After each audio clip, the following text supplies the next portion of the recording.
Pukul 11 malam. Saat anakku terbaring lemah, menunggu biaya operasi jantung. Adik iparku justru mengunggah foto tas seharga 200 juta ke media sosial. Tas itu dibeli dengan uangku, uang yang seharusnya menyelamatkan nyawa anakku. Mereka pikir aku hanya perempuan lugu yang tidak mengerti angka. Mereka pikir seorang menantu yang selalu menunduk adalah menantu yang bisa diinjak selamanya. Mereka lupa satu hal. Aku bukan sekedar ibu rumah tangga. Aku adalah auditor. Dan setiap rupiah yang mereka curi tercatat rapi di sistemku. Malam itu, aku tidak menangis. Aku hanya membuka laptopku dan mulai menyusun sebuah laporan yang akan meruntuhkan seluruh kerajaan kebohongan mereka. Ketika seorang perempuan yang mereka anggap bodoh ternyata memegang setiap bukti. Harga yang harus mereka bayar bukan hanya rasa malu, melainkan kehancuran yang tidak akan pernah bisa mereka bangun kembali. Halo, sahabat cerita. Selamat datang kembali di kanal ini. Sebelum kita mulai, tuliskan di kolom komentar. Dari kota mana kalian menyimak kisah ini? Jangan lupa tekan tombol like dan subscribe. Karena hari ini, kita akan menyaksikan bersama bagaimana sebuah keluarga yang serakah runtuh oleh keserakahan mereka sendiri. Dibalas dengan cara yang begitu elegan dan tidak pernah mereka bayangkan. Simak sampai akhir. Kalian tidak akan menyangka bagaimana semuanya berakhir. Nama saya Anindya. Usia saya 34 tahun. Saya bekerja sebagai auditor keuangan senior di sebuah firma ternama di kawasan Sudirman, Jakarta.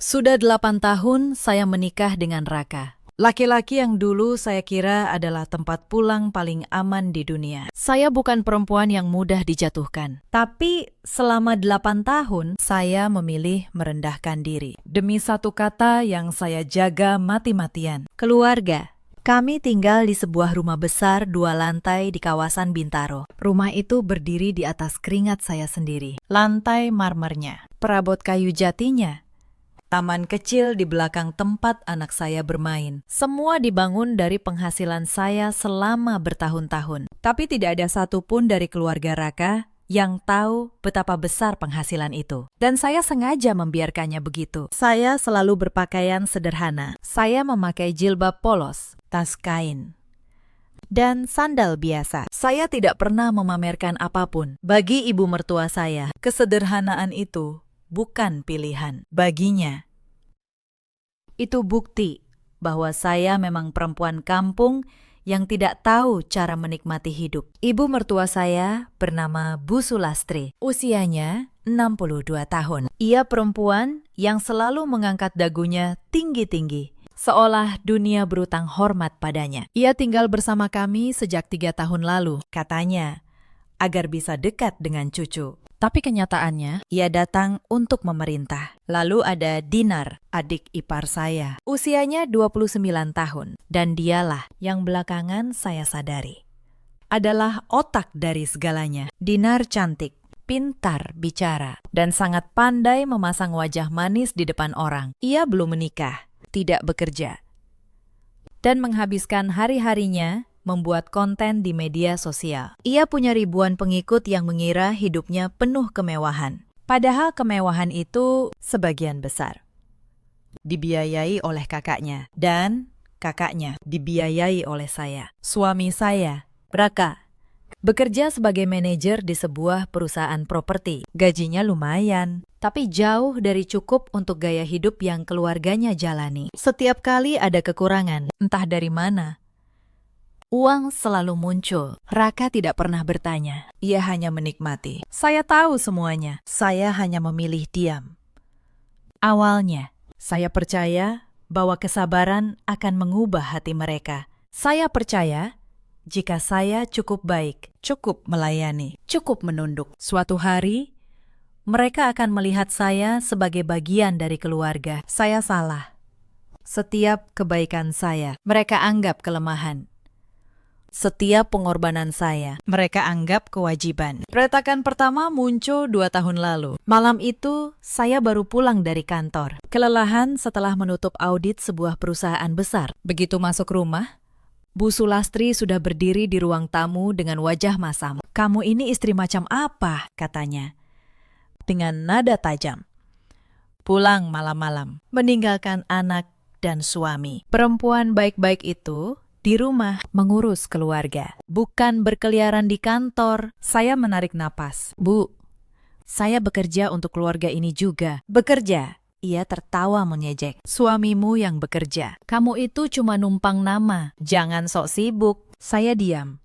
Saya melirik ke arah Raka, berharap ia akan membela. Tapi suami saya hanya menunduk, memainkan ponselnya, seolah tidak mendengar apa-apa. Tangannya mengepal, tapi mulutnya terkunci. Saat itulah saya mengerti sesuatu. Saya tidak marah, saya hanya merasa dingin. Kebaikan seorang menantu di rumah ini hanya dianggap sebagai kelemahan yang bisa dimanfaatkan. Sejak malam itu, saya berubah. Bukan di luar, tapi di dalam. Saya tetap tersenyum, tetap melayani, tetap menunduk. Tapi diam-diam, saya mulai memperhatikan. Saya mulai mencatat. Karena seorang auditor tahu satu hal yang tidak diketahui orang biasa. Angka tidak pernah berbohong bulan-bulan berikutnya.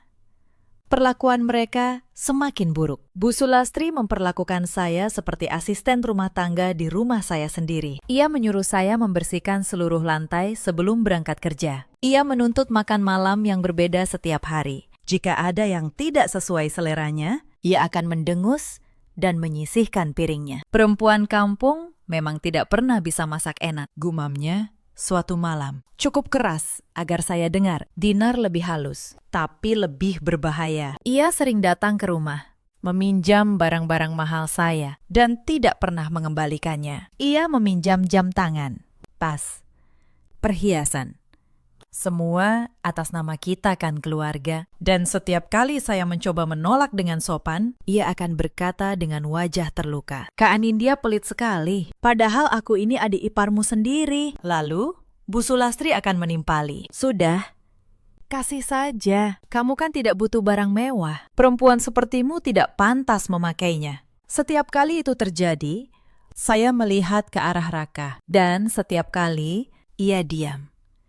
Selalu diam. Diamnya itu lama-lama lebih menyakitkan daripada semua hinaan. Puncak penghinaan yang paling saya ingat terjadi pada suatu minggu siang. Dinar mengundang teman-teman sosialitanya ke rumah, memamerkan rumah keluarganya yang megah. Ia lupa, atau pura-pura lupa, bahwa rumah itu milik saya. Saya baru selesai memandikan bening ketika Dinar memanggil saya dengan nada seperti memanggil pelayan. "Kak, tolong buatkan kopi untuk teman-temanku. Yang benar ya, jangan asal."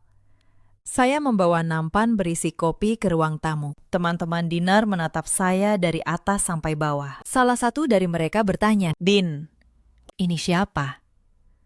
"Pembantu barumu." Dinar tertawa. "Bukan, ini kakak iparku. Tapi ya, hampir sama sih. Dia dari kampung, jadi lebih nyaman kalau mengurus rumah." "Gak ngerti kok soal gaya hidup kita." Teman-temannya ikut tertawa. Saya berdiri di sana, memegang nampan, dengan wajah yang mereka pikir tidak mengerti apa-apa. Padahal saya mengerti setiap kata dan setiap tawa. Salah satu dari mereka, sambil terkikik, berkata, "Kasihan ya, untung ada keluarga Dinar yang mau menampung. Kalau tidak, mungkin dia masih di sawah." Saya meletakkan nampan itu dengan tenang, tersenyum sopan, lalu berkata, "Silahkan dinikmati kopinya." Lalu saya berbalik dan berjalan kembali ke dapur. Di dapur, saya berdiri diam sejenak. Saya tidak menangis.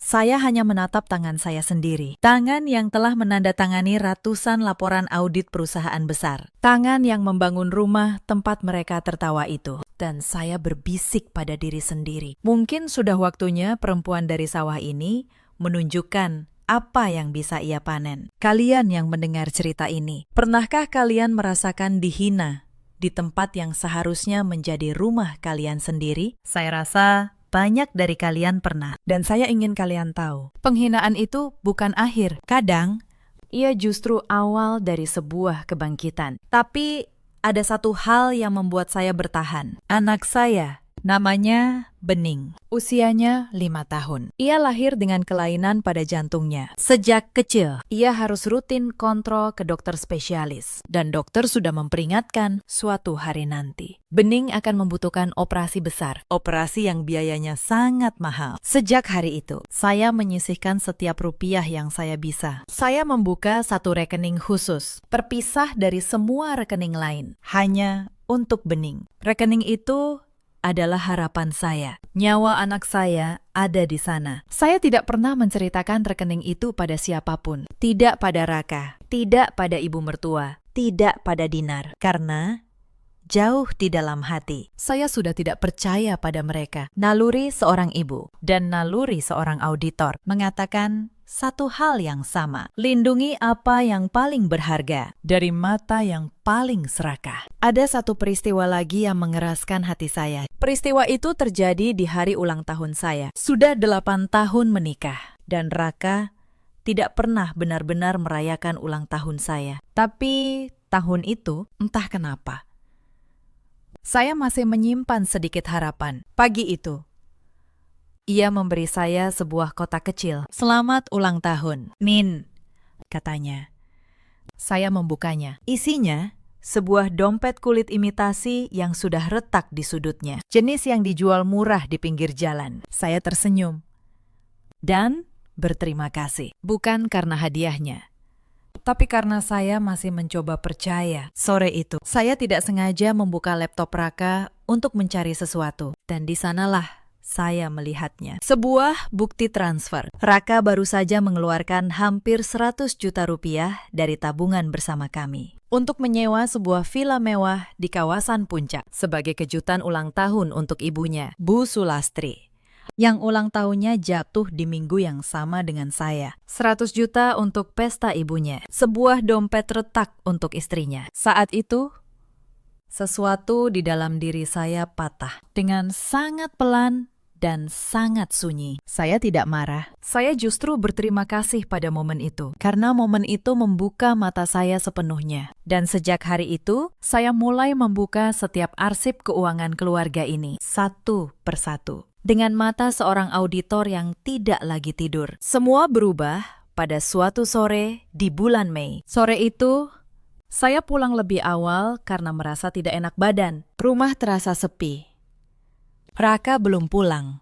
Bening sedang tidur siang di kamarnya. Saya melepas sepatu dan berjalan pelan menuju dapur untuk membuat teh. Saat melewati lorong menuju ruang kerja saya mendengar suara. Pintu ruang kerja saya sedikit terbuka. Dari celah sempit itu, terdengar bisikan 2 orang yang sangat saya kenal. Suara Bu Sulastri dan suara Dinar. Saya berhenti. Saya menempelkan tubuh ke dinding, menahan napas, dan mempertajam pendengaran. Jantung saya berdetak lebih cepat. Bukan karena takut, melainkan karena firasat yang selama ini saya tekan. Akhirnya menemukan bentuknya. Cepat cari, Din, bisik Bu Sulastri. Di laci meja itu, Anindya biasanya menyimpan map dokumen keuangan di sana. Terdengar suara laci ditarik, suara kertas berhamburan, lalu tawa kecil yang tertahan. Dapat, Bu, bisik Dinar.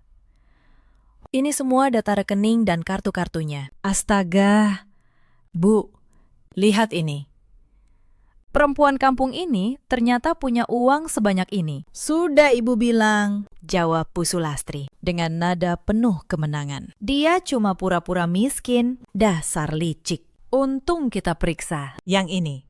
Bu, Dinar menurunkan suaranya. Ada satu rekening yang isinya paling besar. Saldonya, ya ampun, ini banyak sekali. Kita ambil yang ini saja. Anindya tidak akan sadar. Dia kan bodoh soal begini. Taunya cuma cetak buku tabungan. Saya membeku di balik dinding. Rekening yang isinya paling besar. Itu rekening Bening. Itu uang operasi jantung anak saya. Buat apa uang sebanyak itu di tangan dia? Lanjut Bu Sulastri. Lebih baik kita pakai untuk hal yang berguna. Din, kamu kan mau renovasi butik. Ibu juga mau arisan besar bulan depan. Pakai saja uang ini.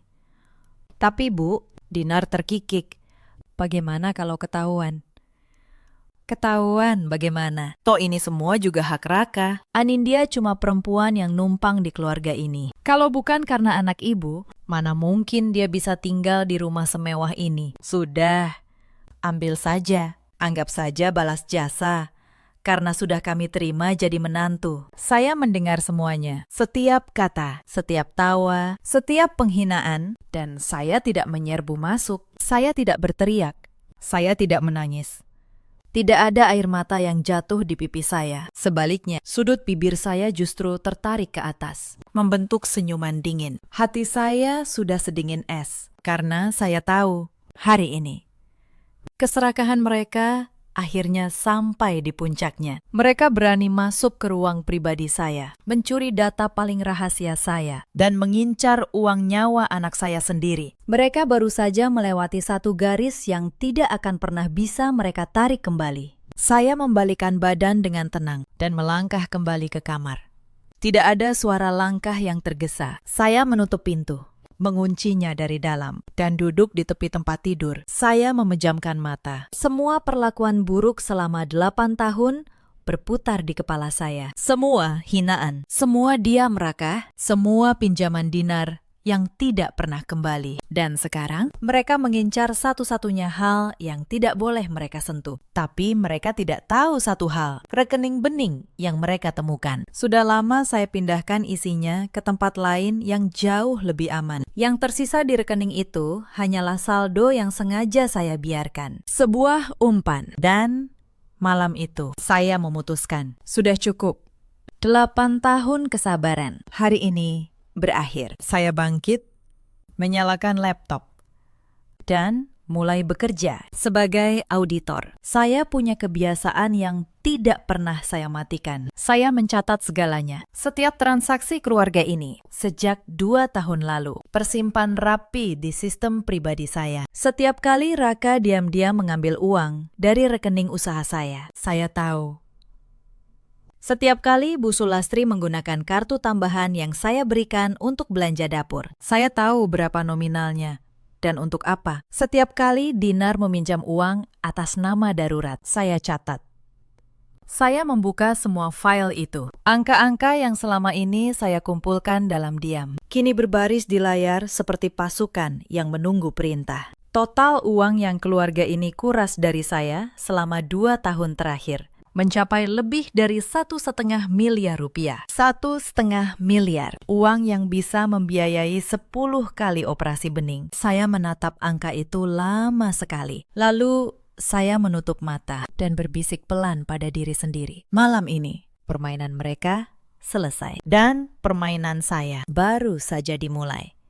Hari-hari berikutnya, saya menjadi aktris terbaik yang pernah ada. Setiap pagi, saya bangun sebelum subuh. Saya memasak sarapan paling lezat. Saya melayani Bu Sulastri dan Dinar dengan senyum paling tulus. Saya berpura-pura tidak tahu apa-apa. Saya menjadi perempuan paling lugu, paling bodoh, dan paling tidak curiga di dunia ini. Dan mereka, tanpa sadar, semakin berani.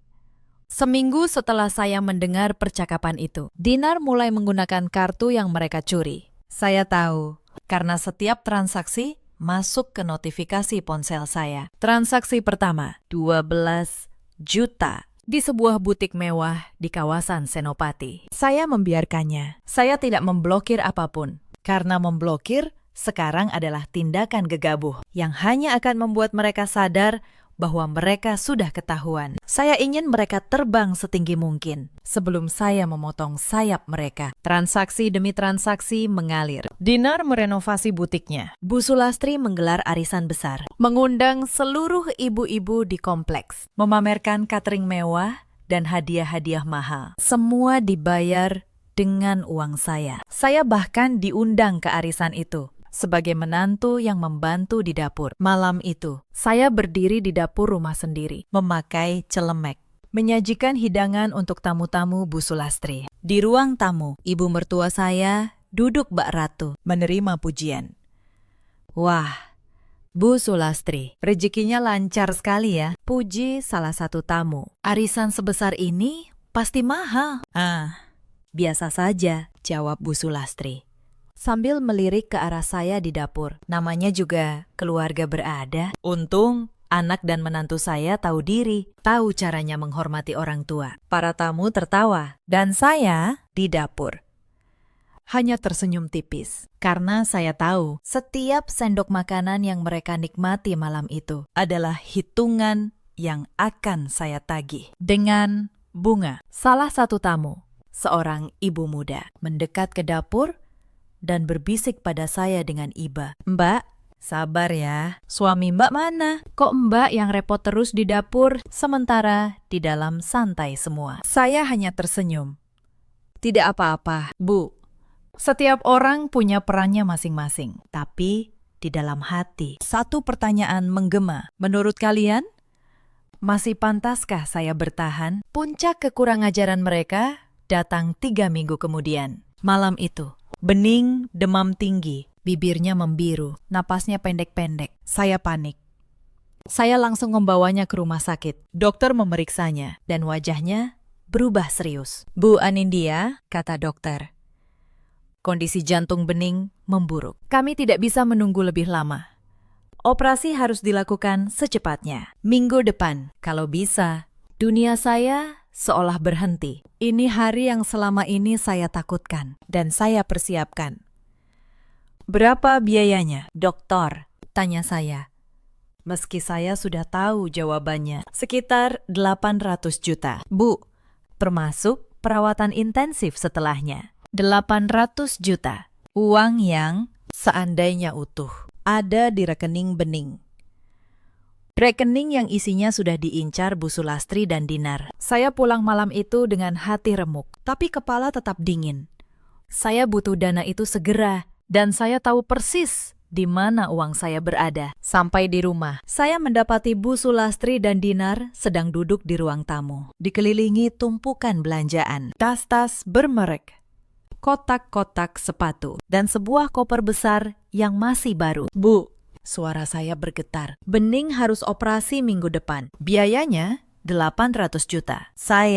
Saya butuh bantuan keluarga. Apakah Ibu dan Dinar bisa membantu?" Ruangan hening sejenak. Lalu Bu Sulastri menatap saya dengan wajah datar. 800 juta, katanya. "Dari mana kami punya uang sebanyak itu? Kami ini bukan orang kaya, Anindya. Lagi pula, itu kan anakmu. Tanggung jawabmu. Jangan bebankan ke kami." "Tapi Bu, Bening juga cucu Ibu." "Cucu," Dinar menyela sambil memeriksa kukunya. "Kak, jangan lebay deh. Anak sakit, ya diobati semampunya. Kalau nggak ada uang, ya pasrah saja. Namanya juga takdir." Kata itu menusuk saya lebih dalam dari pisau manapun. Namanya juga takdir, diucapkan oleh perempuan yang saat itu juga memakai gelang emas yang dibeli dengan uang operasi anak saya. Saya menoleh ke arah Raka yang baru masuk dari pintu. "Mas, kamu dengar? Kan, Bening harus operasi. Aku butuh kamu." Raka menatap saya, lalu menatap ibunya, lalu menunduk. "Nin, aku juga lagi tidak ada uang. Coba kamu usahakan dulu sendiri. Kamu kan pintar cari uang. Kalimat itu dari mulut suami saya sendiri. Saya berdiri di tengah ruangan itu, dikelilingi orang-orang yang seharusnya menjadi keluarga saya, sambil membawa berita bahwa anak kami sekarat. Dan mereka semua memilih untuk berpaling. Saya tidak menangis. Saya hanya mengangguk pelan. "Baik," kata saya, lirih. "Aku mengerti." Malam itu, di kamar, saya duduk di samping Bening yang tertidur lelah. Saya mengelus rambutnya dan berbisik, "Maafkan Ibu, Nak. Ibu terlalu lama diam. Tapi mulai sekarang, Ibu akan lindungi kamu dengan cara apapun." Lalu saya bangkit, menyalakan laptop. Dan garis terakhir, kesabaran saya resmi terputus. Keesokan paginya, semuanya berjalan seperti biasa, kecuali satu hal. Kali ini, akulah yang memasang umpan. Saat sarapan, saya menyampaikan kabar dengan wajah pura-pura lesu. "Bu, Din, saya sudah bicara dengan pihak rumah sakit. Sepertinya operasi bening terpaksa ditunda. Saya tidak punya cukup uang. Jadi, saya harus mencari pinjaman ke sana kemari dulu. Saya melihat kilat kelegaan di mata mereka. Kelegaan bahwa uang yang mereka curi aman. Oh, ya sudah. Kata Bu Sulastri enteng. Yang sabar. Semua ada waktunya. Lalu Dinar berkata dengan mata berbinar, "Kak, ngomong-ngomong. Aku sama ibu mau pergi beberapa hari. Ada acara keluarga jauh di Bali. Jaga rumah ya, Bali." Saya tahu itu bohong. Saya sudah melihat notifikasi di ponsel saya beberapa jam sebelumnya. 2 tiket pesawat kelas eksekutif. Bukan ke Bali, tapi ke sebuah negara mewah di seberang lautan. Dibeli dengan kartu curian mereka. Puluhan juta rupiah. Lenyap dalam sekejap. Tentu, Din. Jawab saya lembut. Selamat bersenang-senang. Saya sudah siapkan bekal untuk di jalan. Saya menyodorkan bungkusan makanan. Dinar menerimanya dengan enggan. Tapi tetap tersenyum. Makasih ya, Kak. Repot-repot. Padahal kita bisa beli yang mahal di sana. Saya membalas dengan senyum paling tulus yang bisa saya buat. Karena saya tahu ini adalah sarapan terakhir mereka sebagai orang yang merasa menang. Pagi itu, Raka membantu mengangkat 2 koper besar mereka ke mobil. Bu Sulastri melangkah keluar dengan dagu terangkat. Layaknya nyonya besar. "Anindya," katanya. "Jaga rumah yang bersih. Jangan lupa, lantai atas juga disapu." "Baik, Bu. Hati-hati di jalan. Semoga perjalanannya lancar," jawab saya. Dengan wajah polos tanpa dosa, mobil itu bergerak, membawa mereka pergi, menjauh. Sampai hilang di ujung jalan, Raka menghela napas. Lalu menoleh ke arah saya dengan senyum manis yang selama bertahun-tahun berhasil menipu saya. "Nin, makasih ya sudah siapin sarapan buat mereka. Kamu memang istri yang baik. Aku beruntung punya kamu." Ia mengelus kepala saya. Saya menatap matanya dan melihat kebohongan yang bersembunyi di baliknya. Raka tahu betul ibu dan adiknya tidak pergi ke Bali. Ia tahu mereka terbang ke luar negeri, menghamburkan uang yang seharusnya menyelamatkan nyawa anaknya sendiri. Dan ia memilih diam. Lagi. "Sama-sama." "Mas," jawab saya lembut, "itu sudah kewajibanku. Aku masuk dulu ya, mau bereskan meja." Begitu saya membalikkan badan, senyum di wajah saya lenyap, berganti dengan tatapan sedingin baja. Saya berjalan ke ruang kerja, membuka laptop, dan menatap layar yang menampilkan sistem perbankan. Kartu yang mereka curi masih aktif. Sengaja saya biarkan aktif. Saya ingin mereka mendarat di negara bersalju itu, merasakan euforia kemewahan palsu. Sebelum saya menarik karpet dari bawah kaki mereka, saya berbisik pada diri sendiri, "Nikmati senyum kalian. Terbanglah setinggi yang kalian mau. Karena setelah ini, kalian tidak akan pernah bisa melihat langit cerah lagi." Lalu saya mulai bekerja, bukan lagi menyusun bekal.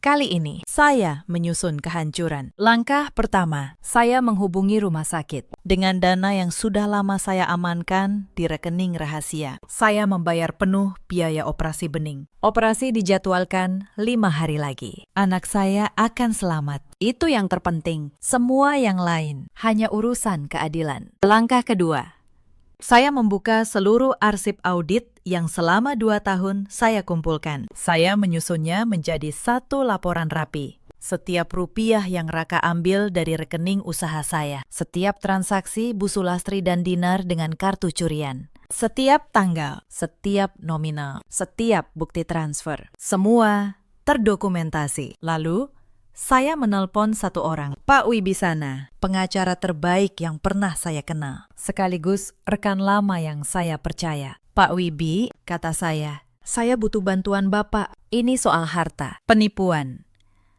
dan pencurian dalam rumah tangga. Saya punya semua buktinya. Saya ingin melakukannya dengan benar, secara hukum." Di ujung telepon, Pak Wibisana terdiam sejenak. "Bu Anindya, dengan bukti selengkap yang Anda punya, ini bukan sekedar perselisihan keluarga. Ini bisa jadi kasus pidana. Anda yakin?"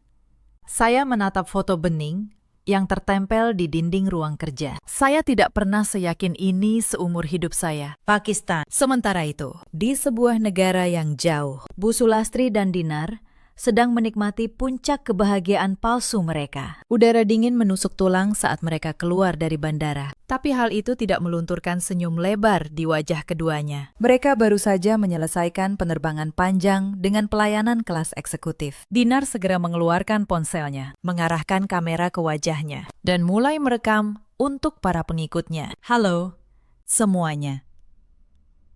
Akhirnya aku dan ibu sampai di negara impian. Udaranya dingin sekali. Tapi tenang.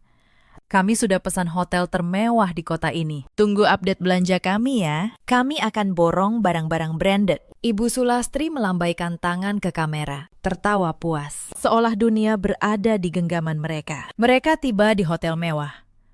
Disambut petugas yang membungkuk hormat. Dinar berjalan dengan dagu terangkat, menyerahkan kartu prioritas milik saya ke resepsionis. Mesin memproses kartu itu tanpa masalah. Untuk saat itu, di kamar suite yang luas, dengan pemandangan kota tertutup salju, Dinar merebahkan diri di kasur empuk. Lihat, Bu.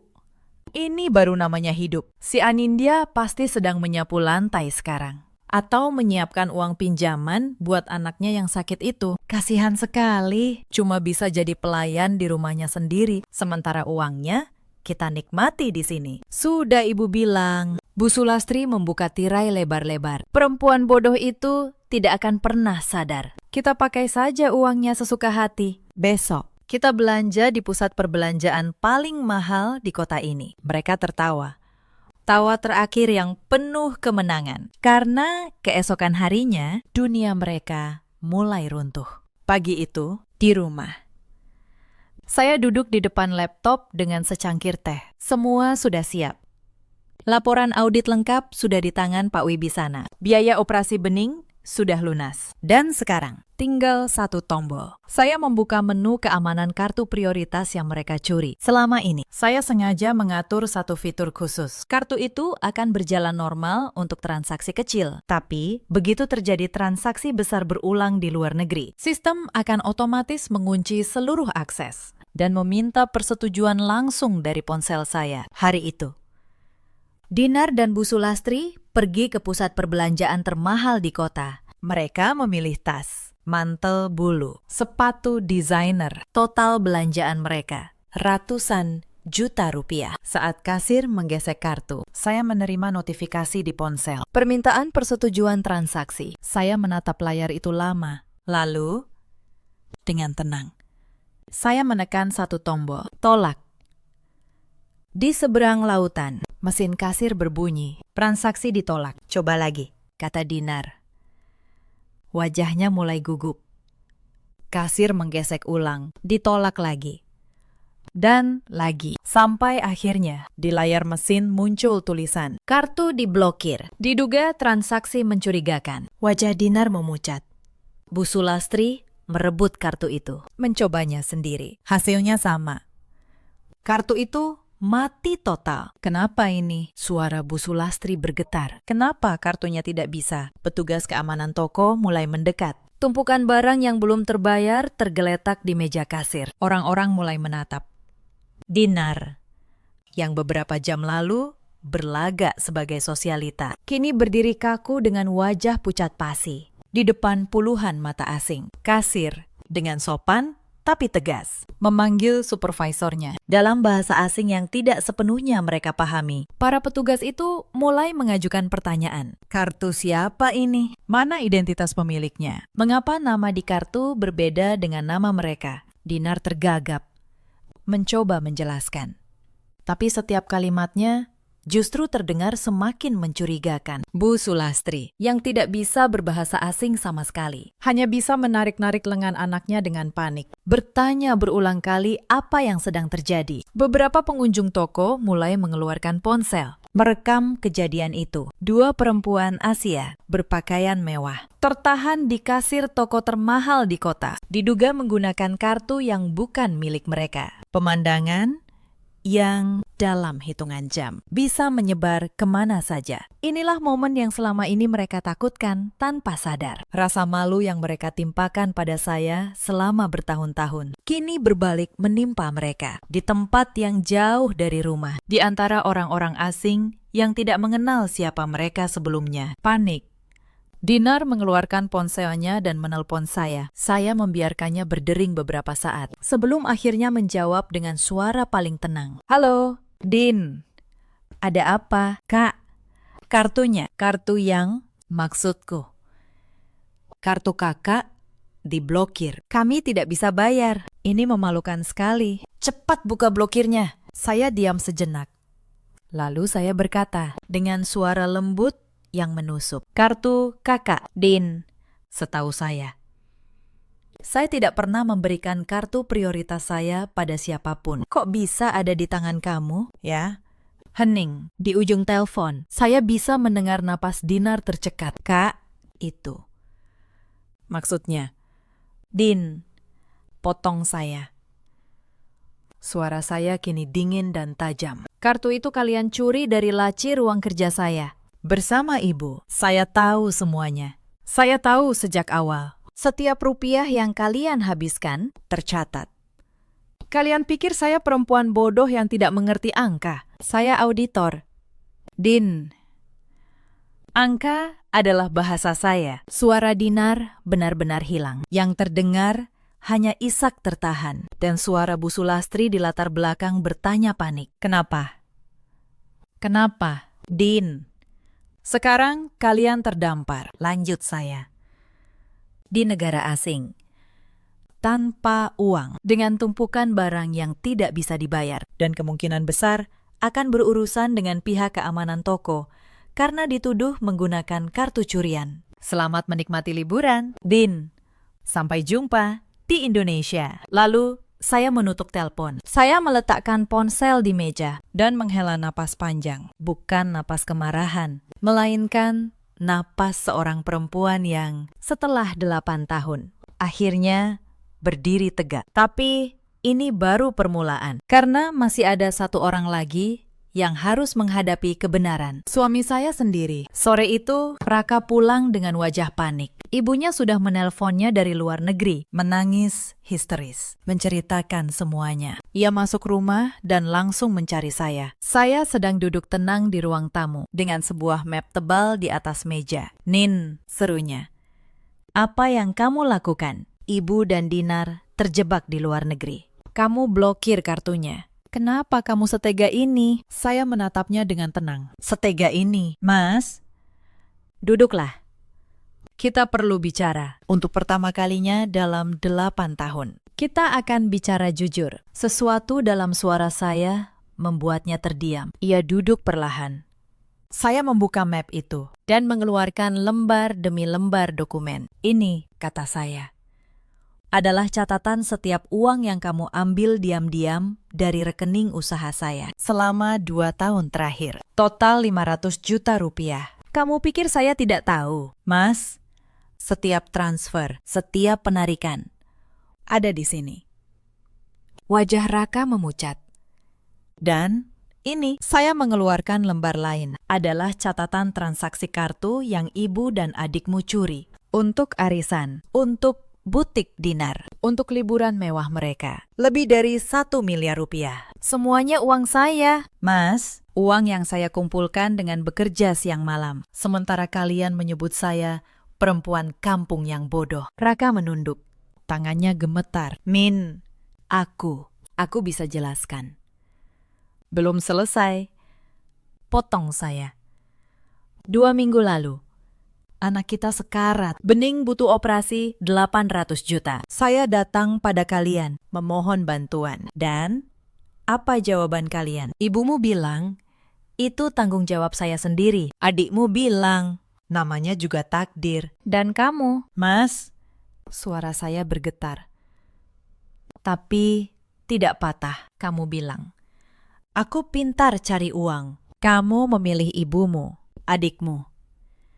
Dan uang di atas nyawa anakmu sendiri. Ruangan itu hening total. Raka menutup wajahnya dengan kedua tangan. Bening akan dioperasi 5 hari lagi. Lanjut saya. Dengan uang saya sendiri. Uang yang untung sudah saya amankan sebelum kalian sempat mencurinya. Anak kita akan selamat. Bukan karena keluargamu, tapi karena saya menolak menjadi bodoh. Saya berdiri dan meletakkan satu dokumen terakhir di hadapannya. Sebuah surat resmi. Ini surat gugatan cerai. Dan ini, saya menaruh dokumen lain di sampingnya. Adalah laporan yang akan saya serahkan ke polisi atas nama ibu dan adikmu untuk pencurian dan penipuan. Pengacara saya sudah menyiapkan semuanya, hitam di atas putih. Mas, tidak ada yang bisa kalian sangka. Raka mengangkat wajahnya, matanya basah. Nin, tolong. Jangan laporkan ibu. Aku mohon, aku akan ganti semuanya. Aku salah, aku minta maaf. Aku janji akan berubah. Saya menatapnya lama, dan untuk pertama kalinya, saya tidak merasakan apa-apa. Tidak benci, tidak sayang. Hanya kejernihan. Mas, kata saya lembut. Selama 8 tahun, saya menunggu kamu. Berdiri untuk saya. Satu kali saja, saat ibumu menghina saya menunggu. Saat adikmu menguras saya menunggu. Saat anak kita sekarat, saya menunggu. Dan setiap kali kamu memilih diam. Sekarang, kamu meminta saya berbelas kasih pada mereka. Tapi di mana belas kasih itu? Saat saya yang membutuhkannya. Ia tidak bisa menjawab. Saya tidak melakukan ini karena dendam. Lanjut saya. Saya melakukan ini karena keadilan. Ada perbedaan besar di antara keduanya. Dendam ingin menyakiti. Keadilan hanya ingin kebenaran berdiri di tempat yang benar. Uang yang dicuri harus dikembalikan. Kejahatan yang dilakukan harus dipertanggungjawabkan. Itu bukan kekejaman. Mas, itu hukum. Beberapa hari kemudian, Bu Sulastri dan Dinar akhirnya pulang ke Indonesia. Mereka pulang dalam keadaan hancur. Terdampar berhari-hari di negara asing tanpa uang. Mereka terpaksa meminjam dari kedutaan untuk membeli tiket ekonomi paling murah. Barang-barang mewah yang mereka incar. Tentu saja tidak pernah terbeli. Begitu tiba, mereka mendapati kenyataan yang jauh lebih pahit. Sebuah surat panggilan dari kepolisian sudah menunggu. Laporan resmi atas pencurian kartu dan penggunaan dana secara ilegal. Dengan bukti audit yang begitu lengkap, sehingga tidak ada celah untuk berkelit. Kepulangan mereka bukan kepulangan yang tenang. Kabar tentang apa yang terjadi sudah menyebar ke seluruh keluarga besar. Para kerabat yang dulu memuji Bu Sulastri, kini berbisik-bisik di belakangnya. Beberapa bahkan menelpon saya, meminta maaf. Dan mengakui bahwa mereka selama ini salah menilai saya. Salah satu Bibi Raka, yang paling dihormati di keluarga, datang ke rumah saya secara khusus. Ia menggenggam tangan saya dan berkata dengan mata berkaca, "Nak Anindya, maafkan kami. Selama ini kami ikut memandang rendah kamu. Karena kami hanya percaya pada cerita Sulastri. Kami tidak tahu kamulah yang selama ini menopang segalanya. Kamu perempuan yang luar biasa." Untuk pertama kalinya, seseorang dari keluarga itu melihat saya sebagaimana adanya. Dan anehnya, saya tidak lagi membutuhkan pengakuan itu. Tapi tetap saya terima dengan senyum. Bu Sulastri, yang dulu selalu mengangkat dagu tinggi-tinggi, kini duduk terisak di ruang tamu, memohon pada saya, "Anindya, tolong. Ibu minta maaf. Ibu khilaf. Tolong cabut laporannya. Ibu tidak mau berurusan dengan polisi di usia setua ini." Saya menatapnya. Perempuan yang selama 8 tahun memperlakukan saya seperti sampah, kini bersimpuh meminta belas kasihan. "Bu," kata saya, "tenang selama ini. Ibu selalu bilang, saya perempuan kampung yang tidak tahu apa-apa. Ibu benar tentang satu hal. Saya memang berasal dari kampung. Di kampung saya, kami diajari satu hal yang sepertinya ibu lupa, bahwa setiap perbuatan ada balasannya. Ibu menuai apa yang ibu tanam." Dinar mencoba menyela, tapi suaranya sudah kehilangan seluruh keangkuhannya. "Kak, kita kan keluarga."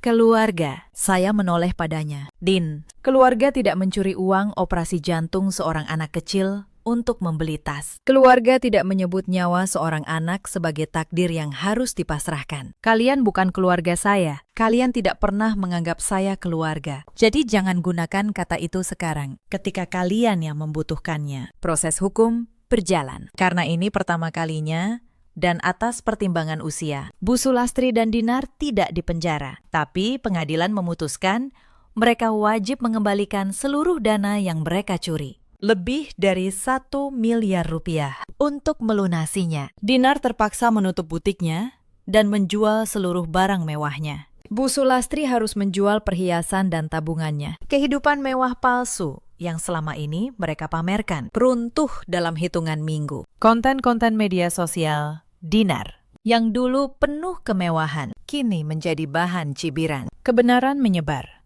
Para pengikutnya yang dulu mengaguminya, kini meninggalkannya satu persatu. Perceraian saya dengan Raka pun selesai sebagai bagian dari kesepakatan, karena seluruh aset memang atas nama saya dan dibeli dari uang saya. Rumah dan segala isinya tetap menjadi milik saya. Raka pergi dengan tangan kosong, kembali tinggal bersama ibunya di rumah kontrakan sederhana. Roda kehidupan telah berputar.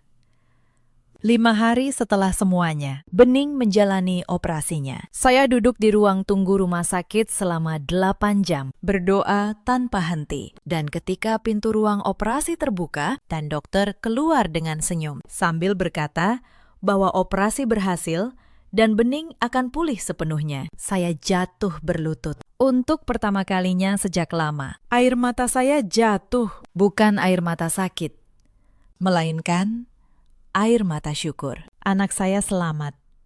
Itu satu-satunya kemenangan yang benar-benar penting. Semua harta, semua rumah, semua keadilan hukum tidak ada artinya dibandingkan dengan senyum Bening ketika ia membuka matanya dan memanggil saya dengan suara lemahnya. Ibu, di saat itu saya tahu setiap keputusan yang saya ambil sudah benar. Setahun kemudian, hidup saya berubah sepenuhnya. Saya berhenti dari firma dan membuka kantor konsultan keuangan saya sendiri. Kecil, tapi milik saya sepenuhnya. Bening tumbuh sehat, ceria, berlarian di taman belakang rumah yang dulu sepi. Tawanya kini memenuhi rumah yang dulu penuh hinaan. Kadang, saya duduk di teras sore hari, menyeruput teh, menatap langit jingga. Dan saya berpikir tentang perjalanan yang telah saya lalui. 8 tahun saya menghabiskan waktu untuk menjadi orang yang mereka inginkan. Perempuan yang tunduk, yang diam,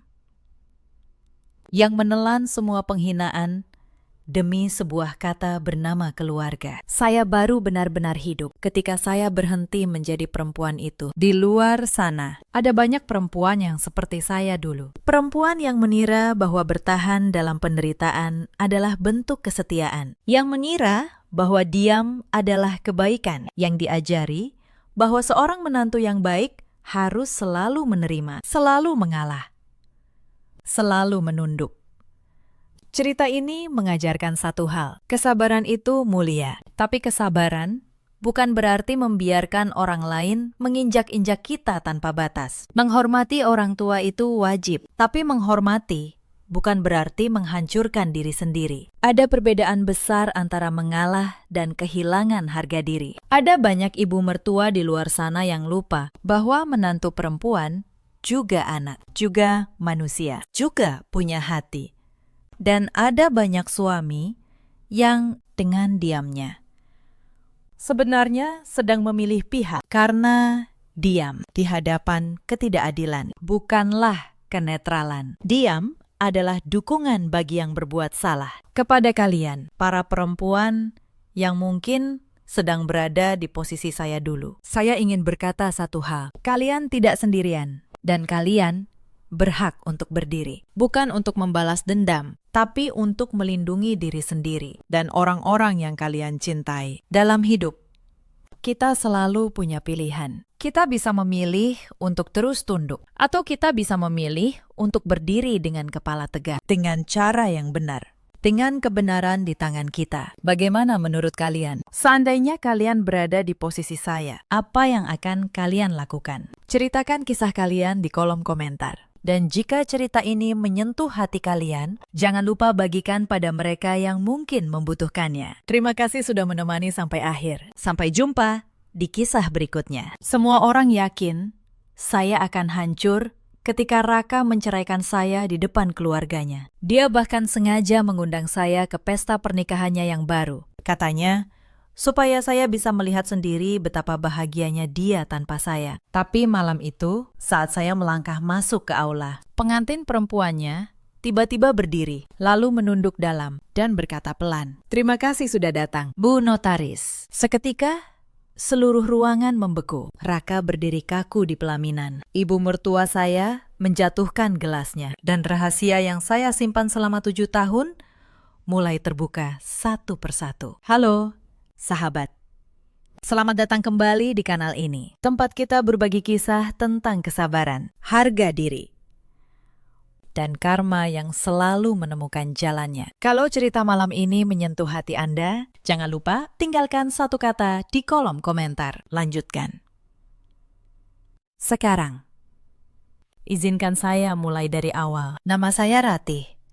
34 tahun. Saya bekerja sebagai notaris di sebuah kantor kecil di kawasan Bintaro. Sudah 9 tahun saya memegang lisensi. Orang melihat saya sebagai perempuan rumahan yang pendiam. Tidak ada yang tahu di balik wajah lelah ini. Ada tangan yang menyimpan terlalu banyak rahasia keluarga orang lain. Dan satu rahasia milik keluarga saya sendiri. Saya menikah dengan Raka 8 tahun lalu. Waktu itu, dia hanya staf biasa di perusahaan konstruksi. Gajinya pas-pasan. Tapi saya melihat sesuatu dalam dirinya. Ketekunan, pikir saya.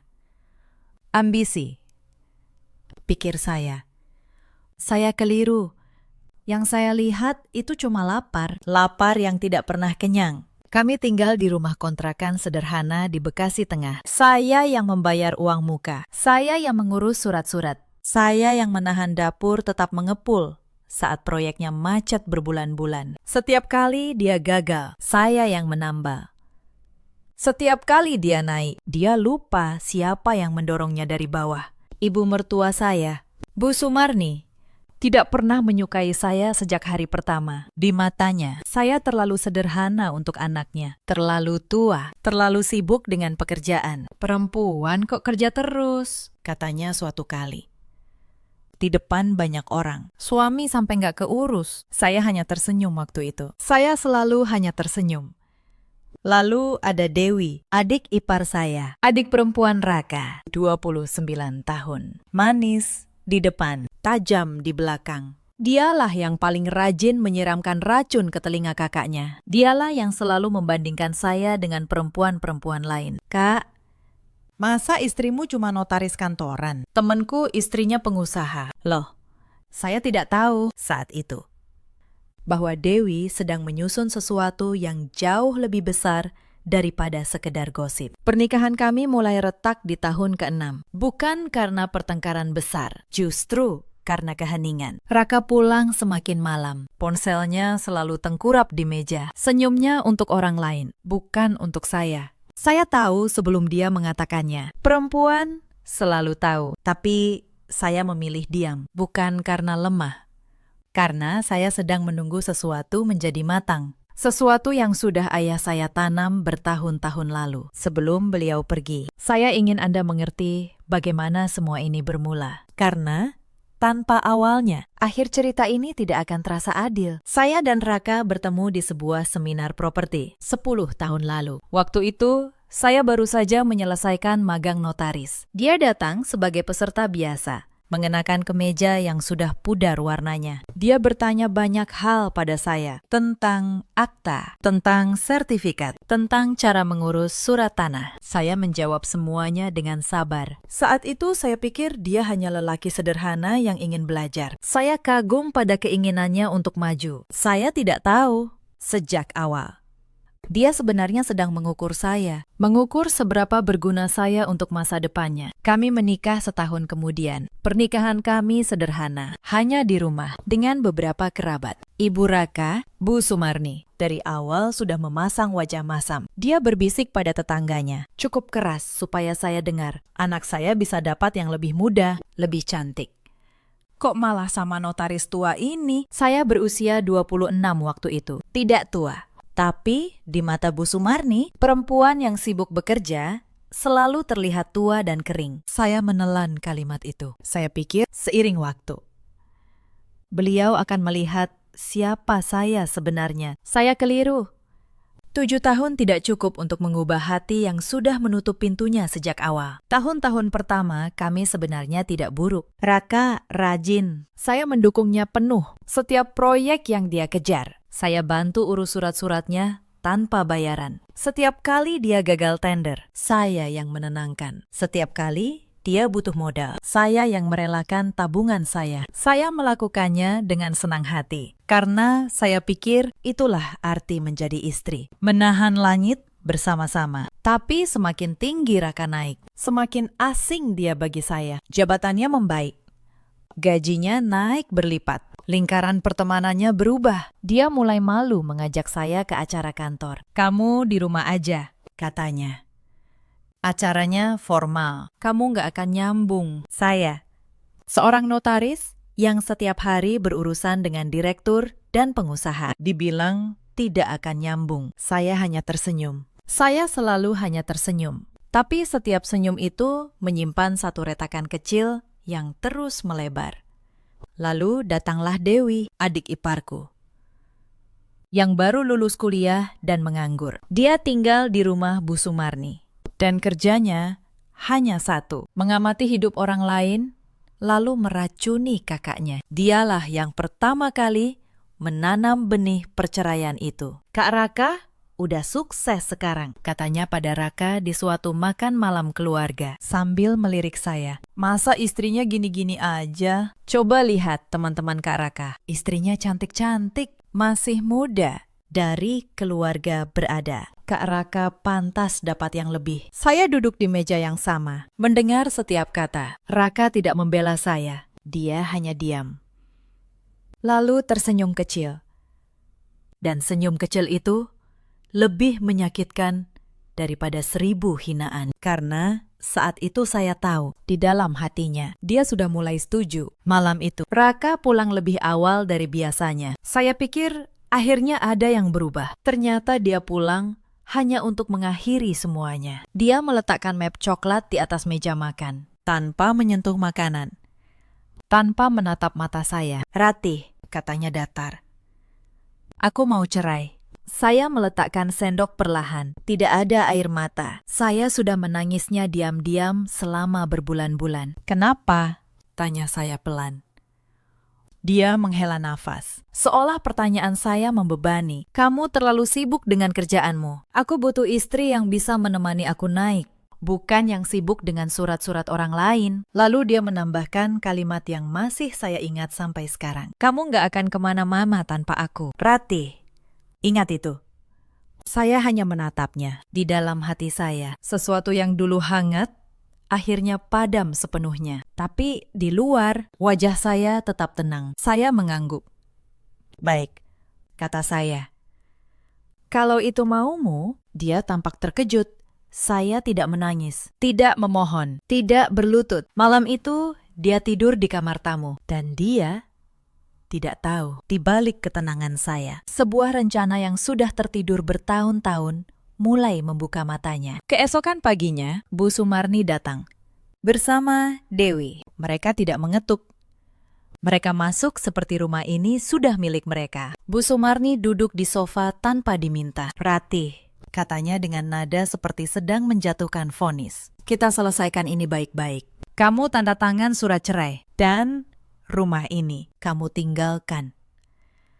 Ini kan dibeli pakai uang keluarga kami. Saya hampir tertawa. Uang keluarga mereka. Padahal uang muka rumah ini keluar dari rekening saya. Cicilannya pun saya yang bayar 7 tahun penuh. Tapi saya diam. Saya ingin tahu sampai mana mereka berani. Dewi mengeluarkan sebuah map dari tasnya. Map yang sudah disiapkan rapi. Ini surat pengalihan rumah. Kak, katanya dengan senyum manis yang dingin. Tinggal tanda tangan. Biar nggak ribet. Saya menerima map itu. Saya membukanya pelan. Dan disinilah Dewi membuat kesalahan pertamanya. Dia lupa.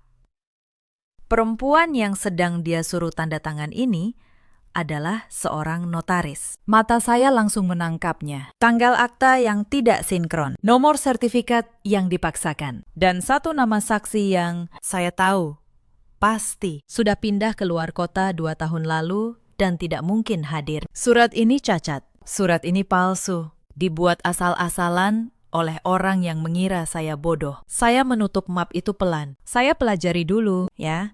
Kata saya, tenang. Bu Sumarni mendecak tidak sabar. Tapi mereka akhirnya pergi. Dan begitu pintu tertutup, saya memotret setiap halaman surat itu. Bukti pertama, saya menyimpannya rapi. Mereka pikir mereka sedang menjebak saya. Mereka tidak tahu. Mereka baru saja memberi saya senjata. 3 hari kemudian, Raka resmi pindah. Bukan ke rumah ibunya, tapi ke sebuah rumah mewah di kawasan Pondok Indah. Rumah keluarga Anggun. Perempuan yang akan menjadi istri barunya. Saya tahu nama Anggun dari grup arisan. Anak tunggal seorang pengusaha properti. Cantik. Muda. 26 tahun. Dan Raka di mata orang sekarang terlihat seperti lelaki beruntung yang naik kelas. Foto-foto mereka tersebar. Mobil baru. Liburan. Cincin yang berkilau. Dewi paling rajin menyebar kabar itu. Akhirnya, kakakku dapat yang sepadan. Tulisnya di status. Setiap kalimat ditujukan untuk menyakiti saya. Saya membacanya. Saya menyimpannya. Saya tidak membalas satupun. Tapi ada satu hal yang membuat saya terdiam lama malam itu. Nama keluarga Anggun. Wijaya. Pengusaha properti dari Menteng. Nama itu terasa familiar. Bukan dari grup arisan. Dari tempat lain. Dari tempat yang jauh lebih lama. Dari arsip lama milik ayah saya. Hari-hari setelah Raka mengumumkan perceraian itu, berjalan seperti mimpi buruk yang lambat. Setiap hari, ada saja luka baru. Seminggu setelah dia pindah, saya menerima telepon dari bank.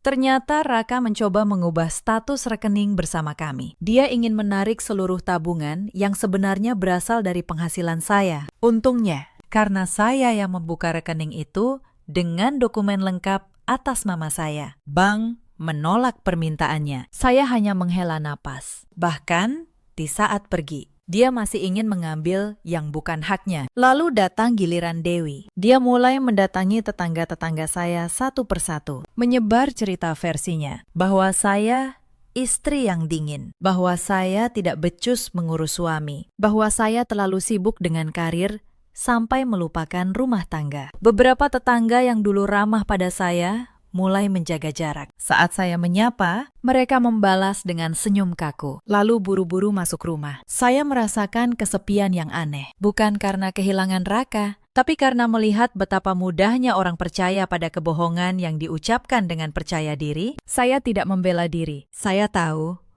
membela diri di tengah badai gosip hanya akan menambah bahan bakar. Saya memilih diam dan membiarkan waktu menjadi saksi. Suatu hari, Bu Sumarni datang lagi ke rumah saya. Kali ini membawa seorang lelaki yang katanya pengacara keluarga. Lelaki itu meletakkan map di meja dengan gaya mengancam. Bu Ratih, katanya, lebih baik Anda kooperatif. Tanda tangani surat cerai dan lepaskan rumah ini. Kalau tidak, urusan bisa panjang. Anda tahu sendiri, keluarga Bu Sumarni punya banyak koneksi. Saya menatap lelaki itu. Lalu, saya membuka laci dan mengeluarkan salinan akta rumah. Atas nama saya, dibeli dengan uang saya, lengkap dengan bukti cicilan 7 tahun. Pakistan, kata saya tenang. Saya notaris. Saya tahu persis hukum soal harta dalam pernikahan. Rumah ini dibeli atas nama saya, dengan uang saya, sebelum dan selama pernikahan. Kalau Anda mau membawa ini ke pengadilan, silahkan. Tapi saya sarankan, periksa dulu dokumen Anda. Karena dokumen saya tidak punya celah. Wajah pengacara itu berubah. Dia menoleh canggung pada Bu Sumarni. Bu Sumarni mendecak marah. lalu menyeret pengacara itu keluar. Di pintu, dia menoleh dan berkata dengan suara bergetar oleh kemarahan, "Kamu pikir kamu pintar, ya? Lihat saja.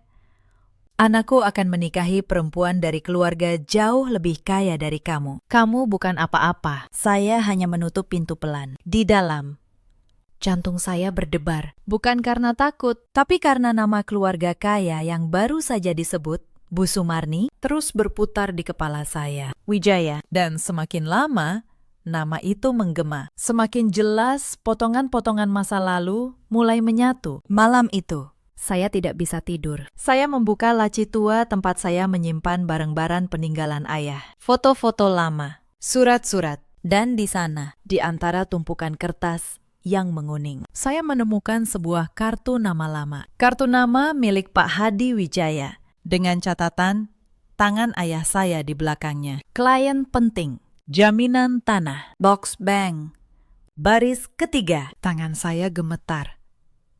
7 tahun saya menyimpan kunci itu tanpa pernah membukanya. Dan sekarang, takdir seperti sedang menuntun saya, langkah demi langkah, menuju jawaban yang sudah ayah saya siapkan jauh sebelum saya membutuhkannya. Saya juga mulai mengingat sesuatu yang lebih dalam. Sebelum ayah meninggal, beliau pernah berkata pada saya, "Nak, suatu hari, kamu akan dihina oleh orang yang tidak tahu siapa dirimu." Saat itu terjadi. Jangan marah, Diameter. Lalu, buka apa yang ayah titipkan. Biar dokumen yang berbicara, bukan mulutmu. Saat itu saya tidak mengerti maksud beliau. Sekarang, setiap kata itu terasa seperti ramalan yang baru saja menjadi nyata. Beberapa hari kemudian, saya mendapat kabar lewat undangan resmi. Sebuah undangan pernikahan. Dikirim langsung ke rumah saya. Di amplopnya dengan tinta emas. Tertulis nama saya lengkap. Dan di dalamnya, sebuah kartu dengan tulisan tangan Raka sendiri. Datanglah. Lihat sendiri bagaimana aku akhirnya bahagia. Anggap saja ini perpisahan terbaik untukmu. Itu bukan undangan.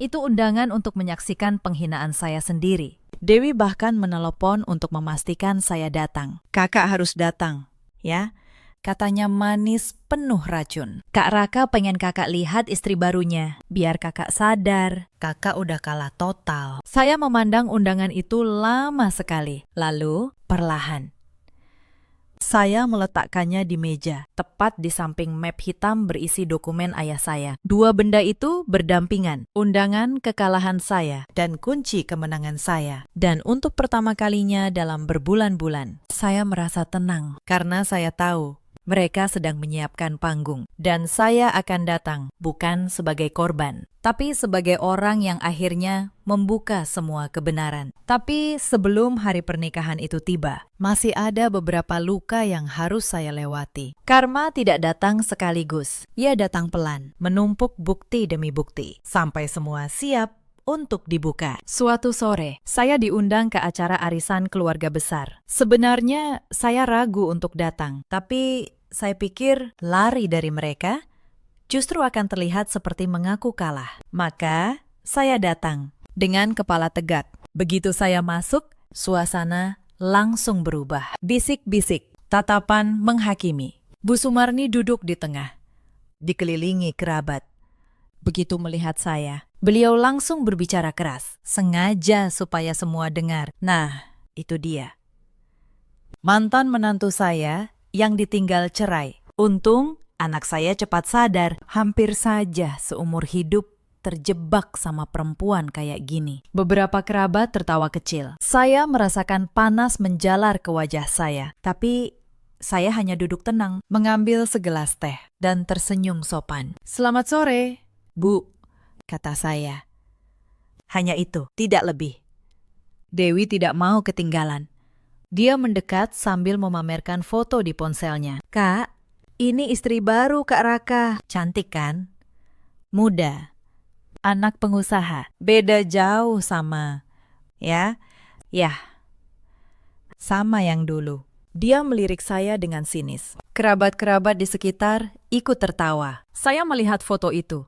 Wajah anggun. Dan di dalam hati saya Saya hanya bisa berkata pelan pada diri sendiri. Kalian semua tidak tahu apa yang sedang berjalan di belakang layar. Saya meletakkan gelas teh saya, berpamitan dengan sopan, lalu pulang. Di mobil, saya tidak menangis. Saya hanya membuka catatan di ponsel saya dan menambahkan satu baris lagi. Tanggal, tempat, kata-kata yang diucapkan. Saya mencatat semuanya, bukan untuk dendam, tapi karena seorang notaris terbiasa mendokumentasikan segala sesuatu. Beberapa hari kemudian, Saya mendapat kabar lain yang lebih mengejutkan. dari seorang teman lama yang bekerja di perusahaan tempat Raka bekerja. Dia menelepon saya dengan suara berhati-hati. "Ratih," katanya.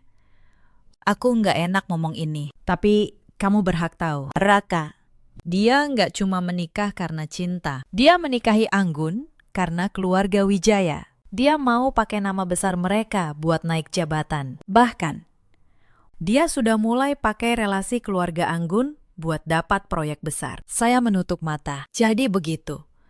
Bahkan pernikahan barunya pun cuma alat. Sama seperti dulu saat dia menikahi saya untuk memanfaatkan keahlian saya. Lelaki itu tidak pernah berubah. Dia hanya berpindah dari satu tangga ke tangga lain, Menginjak siapapun yang membuatnya bisa naik. Saya juga mendapat tahu hal lain, bahwa selama masih menikah dengan saya, Raka sudah dekat dengan beberapa perempuan lain. Teman saya mengirimkan beberapa bukti, pesan-pesan, foto-foto. Saya menyimpannya semua, tanpa emosi. Bukan untuk mempermalukannya secara murahan, tapi karena saya tahu suatu saat semua ini akan menjadi bagian dari gambaran utuh tentang siapa Raka sebenarnya. malam-malam berikutnya, saya habiskan dengan menyusun. Saya membuat satu folder rapi, dokumen ayah saya, surat wasiat Pak Hadi Wijaya, salinan surat palsu yang dibuat Dewi, catatan setiap penghinaan, lengkap dengan tanggal dan saksi, bukti-bukti tentang perselingkuhan Raka. Semuanya tertata seperti sebuah berkas perkara, karena memang itulah yang sedang saya bangun. Sebuah kebenaran yang tidak bisa dibantah siapapun. Pak Hendra, notaris senior sahabat ayah saya, menemani saya di setiap langkah. Beliau memeriksa keabsahan setiap dokumen. "Ratih," katanya suatu malam, setelah memeriksa semuanya, "kamu tahu, dengan dokumen ini, kamu bisa menghancurkan mereka sepenuhnya. Kamu bisa menyita aset keluarga Wijaya. Kamu bisa memenjarakan Dewi. Kamu bisa membuat Raka kehilangan segalanya. Kamu mau melakukan itu semua." Saya terdiam lama. Lalu, saya menggeleng pelan. "Tidak. Pakistan," kata saya. "Saya tidak mau menghancurkan keluarga Wijaya. Mereka tidak bersalah. Anggun tidak bersalah. Dan saya tidak mau memenjarakan siapapun dengan tangan saya sendiri. Saya hanya ingin satu hal. Saya ingin berdiri di hadapan mereka semua, di tempat yang mereka siapkan untuk menghina saya, dan membiarkan kebenaran berbicara. Setelah itu, biar karma yang menyelesaikan sisanya." Pak Hendra menatap saya lama. Lalu, beliau tersenyum. "Kamu benar-benar putri ayahmu," katanya. Dia juga selalu percaya kebenaran tidak perlu dipaksakan. Ia hanya perlu diberi panggung. Saya mengangguk. Di luar jendela, hujan turun pelan. Dan untuk pertama kalinya dalam waktu yang lama, saya merasa damai. Karena saya tahu, kesabaran saya selama bertahun-tahun akhirnya akan menemukan jawabannya. Bukan dalam bentuk amarah, tapi dalam bentuk kebenaran yang berdiri tegak. Di hadapan orang-orang yang dulu yakin saya akan hancur. Saya harus mundur sebentar dan menceritakan sesuatu tentang ayah saya. Ayah saya, Pak Darsono, juga seorang notaris. Dulu beliau punya kantor besar di Menteng. Selama puluhan tahun, beliau yang memegang akta-akta penting banyak keluarga kaya di Jakarta. Termasuk, ternyata, keluarga Wijaya. Sebelum beliau meninggal 7 tahun lalu, ayah memanggil saya. Beliau menyerahkan sebuah map tebal dan satu kunci safe deposit box. "Simpan ini, nak," katanya pelan di ranjang rumah sakit. "Suatu hari, kamu akan butuh. Jangan dibuka sampai kamu benar-benar terdesak." Saya menyimpannya selama 7 tahun. Saya tidak pernah membukanya, karena saya tidak pernah merasa cukup terdesak. Sampai malam saya membaca nama Wijaya di undangan pernikahan mantan suami saya. Keesokan harinya, saya pergi ke bank. Saya membuka safe deposit box yang sudah 7 tahun terkunci. Dan apa yang saya temukan di dalamnya membuat tangan saya gemetar. Bukan uang, bukan emas, tapi dokumen, akta-akta asli. Dan di antaranya, satu surat wasiat yang ditandatangani oleh mendiang ayahnya Anggun sendiri, Pak Hadi Wijaya. Dititipkan kepada ayah saya sebagai notaris kepercayaan. Surat yang menyatakan bahwa sebagian besar tanah tempat perusahaan keluarga Wijaya berdiri secara hukum masih berstatus jaminan atas utang lama yang belum pernah dilunasi. Utang kepada mendiang ayah saya. Saya duduk lama di ruangan bank yang dingin itu. Pelan-pelan saya mengerti. Keluarga yang sekarang dibanggakan Raka. Keluarga Anggun. Berdiri di atas tanah yang sah secara hukum, bisa dipertanyakan. Dan satu-satunya orang yang memegang dokumen aslinya adalah saya. Perempuan yang mereka anggap sampah. Saya tidak langsung bertindak. Saya seorang notaris. Saya tahu, kekuatan bukan pada teriakan. Kekuatan ada pada hitam di atas putih. Maka, saya mulai menyusun dengan tenang, dengan sabar. Sementara itu, hinaan terus berdatangan. Suatu sore, saya bertemu Bu Sumarni di pasar. Beliau sengaja bicara keras supaya orang-orang dengar. Itu loh, mantan menantu saya. Ditinggal suami karena nggak becus jadi istri. Beberapa orang menoleh.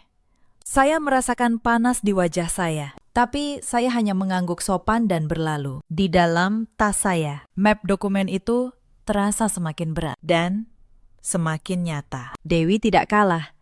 Dia menelepon saya suatu malam, hanya untuk menertawakan. Kak, datang ya ke nikahan Kak Raka. Biar kakak lihat sendiri, hidup kakak udah selesai. Lalu, dia menutup telepon sambil tertawa. Saya menatap ponsel saya yang gelap. Lalu, saya tersenyum tipis. Untuk pertama kalinya dalam berbulan-bulan, saya benar-benar tersenyum. Karena saya tahu, undangan itu bukan akhir hidup saya. Undangan itu adalah panggung yang mereka siapkan sendiri untuk keruntuhan mereka sendiri. Sebelum melangkah lebih jauh, saya menemui satu orang, Pak Hendra, notaris senior, sahabat lama ayah saya, sekaligus rekan kerja beliau dulu. Saya menyerahkan seluruh dokumen kepadanya untuk diperiksa ulang. Beliau membacanya halaman demi halaman dengan kacamata yang turun di hidungnya. Lama sekali. Akhirnya beliau melepas kacamatanya. Rati, katanya pelan. Dokumen ini sah. Semuanya sah. Tanda tangan. Materai. Saksi. Semua lengkap. Ayahmu menyiapkan ini dengan sangat rapi. Kalau kamu bawa ini ke pengadilan, keluarga Wijaya tidak punya tempat berdiri. Saya menarik napas panjang. Saya tidak mau ke pengadilan. Pakistan, kata saya. Belum. Saya hanya ingin satu hal. Saya ingin mereka tahu siapa sebenarnya yang selama ini mereka injak. Pak Hendra menatap saya lama. Lalu, beliau mengangguk pelan. Ayahmu pasti bangga, katanya. Malam sebelum pernikahan itu, saya tidak tidur. Saya menata semua dokumen dalam satu map hitam. Saya menyetrika satu gaun sederhana berwarna abu-abu. Bukan gaun mewah. Saya tidak butuh mewah. Lalu, tepat tengah malam, saya mengangkat telepon. Saya menelepon satu orang yang sudah bertahun-tahun menunggu kabar dari saya. Anggun, ya. Pengantin perempuan itu sendiri. Karena ada satu hal yang tidak diketahui Raka. Tidak diketahui Bu Sumarni. Tidak diketahui Dewi. Anggun, perempuan muda yang akan menikahi mantan suami saya. Sudah lebih dulu mengenal saya. Jauh sebelum dia mengenal Raka. Dan malam itu, saat saya menelpon, suara di seberang sana bergetar. Tante Rati, katanya pelan. Saya sudah menunggu telepon ini lama sekali. Ada satu bagian dari cerita ini yang harus saya jelaskan. Tentang Anggun. Tentang mengapa pengantin perempuan itu, di hari pernikahannya sendiri, justru memilih berdiri di sisi saya 7 tahun lalu, saat ayah saya masih hidup dan kantornya masih berdiri di Menteng. Keluarga Wijaya datang dalam keadaan hampir bangkrut. Pak Hadi Wijaya, ayah Anggun, terlilit utang besar. Perusahaannya nyaris disita. ayah saya, sebagai notaris kepercayaan. Tidak hanya mengurus dokumennya, beliau juga meminjamkan dana pribadi untuk menyelamatkan perusahaan itu dari kehancuran. Sebuah pinjaman besar yang dijamin dengan tanah tempat perusahaan itu berdiri. Pak Hadi berjanji akan melunasinya, tapi beliau meninggal dunia sebelum sempat membayar. Hanya beberapa bulan setelah ayah saya juga berpulang. Utang itu menggantung. Dokumennya tersimpan rapi di safe deposit box yang ayah titipkan pada saya dan keluarga Wijaya, terutama Anggun yang waktu itu masih remaja. Tidak pernah benar-benar lupa pada keluarga yang dulu menyelamatkan mereka. Anggun mengenal saya bukan sebagai mantan istri Raka. Dia mengenal saya sebagai putri dari lelaki yang dulu menyelamatkan keluarganya. Beberapa tahun lalu, dia pernah mencari saya hanya untuk mengucapkan terima kasih. Kami sempat bertemu beberapa kali. Dia memanggil saya tante, hangat, sopan, tulus. Lalu takdir mempermainkan kami berdua dengan cara yang paling aneh. Anggun, tanpa tahu apa-apa, dikenalkan pada seorang lelaki bernama Raka melalui relasi bisnis. Dia tidak tahu Raka adalah suami saya. Raka pun tidak pernah menyebut nama lengkap mantan istrinya, Dewi dan Bu Sumarni, yang mengatur semuanya. Sengaja menyembunyikan banyak hal. Mereka hanya melihat Anggun sebagai tiket menuju kekayaan keluarga Wijaya. Saat saya menelepon Anggun, malam sebelum pernikahan itu, suaranya langsung bergetar. "Tante Ratih," katanya. Saya baru tahu beberapa hari lalu bahwa mantan istri Mas Raka adalah tante. Saya bingung sekali. Saya tidak tahu harus berbuat apa. Tapi saya merasa ada yang salah dari awal. Saya menarik napas. "Anggun," kata saya pelan, "Tante tidak akan menyuruhmu melakukan apapun. Keputusan ada di tanganmu. Tante hanya mau bertanya satu hal. Apakah kamu benar-benar mencintai lelaki itu? Atau kamu hanya dijodohkan demi kepentingan keluarga?" Hening sebentar di seberang sana. Lalu suara Anggun terdengar pelan, hampir berbisik. "Jujur, Tante, saya tidak yakin. Keluarga saya mendorong pernikahan ini karena Mas Raka terlihat sukses. Tapi semakin dekat hari H, saya merasa ada yang tidak beres. Dia sering bicara buruk tentang mantan istrinya, tentang Tante, padahal dia tidak tahu saya mengenal Tante. Hati saya tidak tenang. Saya menutup mata sebentar. Lalu saya berkata, "Anggun, Tante tidak datang besok untuk merebut kebahagiaanmu. Tante datang karena Tante diundang untuk dihina. Tapi Tante juga datang membawa kebenaran. Kebenaran tentang siapa Tante sebenarnya. Dan tentang utang lama keluargamu pada keluarga Tante. Kamu tidak perlu takut. Apapun yang Tante bawa, Tante tidak akan menggunakannya untuk menyakitimu. Kamu anak baik. Kamu tidak bersalah dalam semua ini." Suara Anggun pecah dalam tangis kecil. "Terima kasih, Tante," katanya. Saya akan melakukan apa yang menurut hati saya benar. Saya tidak bisa berdiri di samping lelaki yang membuang perempuan sebaik Tante. Saya menutup telepon malam itu dengan perasaan yang sulit dijelaskan. Bukan kemenangan, bukan dendam, tapi semacam kelegaan yang dalam. Esok hari, semua topeng akan terlepas. Bukan karena saya berteriak, tapi karena kebenaran yang sudah terlalu lama menunggu. Akhirnya menemukan waktunya untuk berbicara. Saya mempersiapkan diri dengan tenang. Saya tidak membeli gaun mahal. Saya tidak ke salon. Saya hanya menyetrika gaun abu-abu sederhana dan menata dokumen dalam map hitam. Karena saya tahu, kekuatan sejati tidak pernah datang dari penampilan. Kekuatan sejati datang dari kebenaran yang berdiri tegak, tanpa perlu berhias apapun. Sebelum tidur, saya menatap foto ayah saya di dinding. "Ayah," bisik saya, "besok, dokumen yang ayah titipkan akan berbicara. Terima kasih sudah melindungi saya, bahkan dari tempat ayah sekarang berada." Hari pernikahan itu tiba, aula itu megah. Bunga di mana-mana, lampu kristal menggantung di langit-langit. Ratusan tamu memenuhi kursi. Di pelaminan, Raka berdiri dengan jas mahal, senyum penuh kemenangan. Di sampingnya, Anggun, cantik dalam gaun putih. Bu Sumarni duduk di barisan depan, menyipasi diri dengan angkuh. Dan Dewi berdiri di dekat pintu, sengaja menyambut saya dengan senyum mengejek. Datang juga, bisik Dewi saat saya lewat. Bagus, biar kamu lihat sendiri. Saya hanya tersenyum. Saya berjalan tenang dengan gaun abu-abu sederhana saya. Map hitam dalam genggaman. Beberapa tamu berbisik, itu mantan istrinya, ya. Kasihan banget.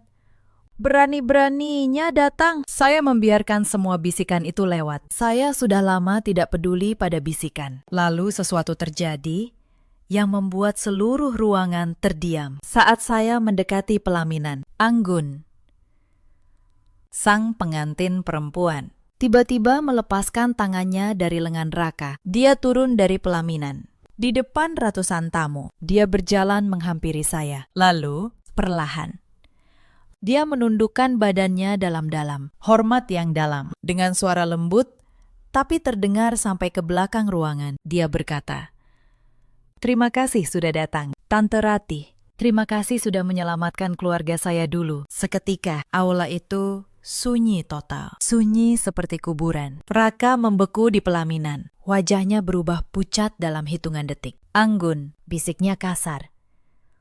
"Kamu ngapain?" "Bangun. Dia itu mantan istriku." Anggun menegakkan badan pelan, tapi dia tidak kembali ke sisi Raka. "Saya tahu, Mas," katanya tenang. "Tapi sebelum dia mantan istrimu, dia adalah putri dari orang yang menyelamatkan perusahaan keluarga saya dari kebangkrutan 7 tahun lalu." Bu Sumarni berdiri setengah badan dari kursinya. Kipasnya jatuh ke lantai. "Apa-apaan ini?" Suaranya melengking. "Maksudnya apa?" "Perempuan kantoran itu." "Putri siapa?" Saya melangkah maju 1 langkah. Saya membuka map hitam saya pelan. "Nama ayah saya Pak Darsono," kata saya.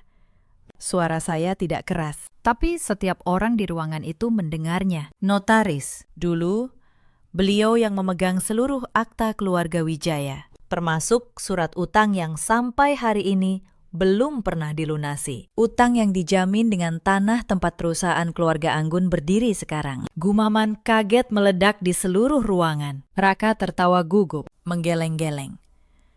"Bohong.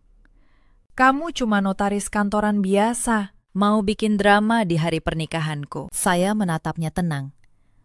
"Saya memang notaris kantoran biasa, Raka," kata saya. "Itu yang kamu lihat selama 8 tahun. Karena saya memilih sederhana. Karena saya tidak butuh pamer. Tapi ayah saya meninggalkan saya sesuatu yang jauh lebih besar daripada yang pernah kamu impikan." Saya mengeluarkan 1 lembar dokumen. Saya angkat tinggi-tinggi supaya terlihat. "Ini surat wasiat asli Pak Hadi Wijaya, ayah Anggun.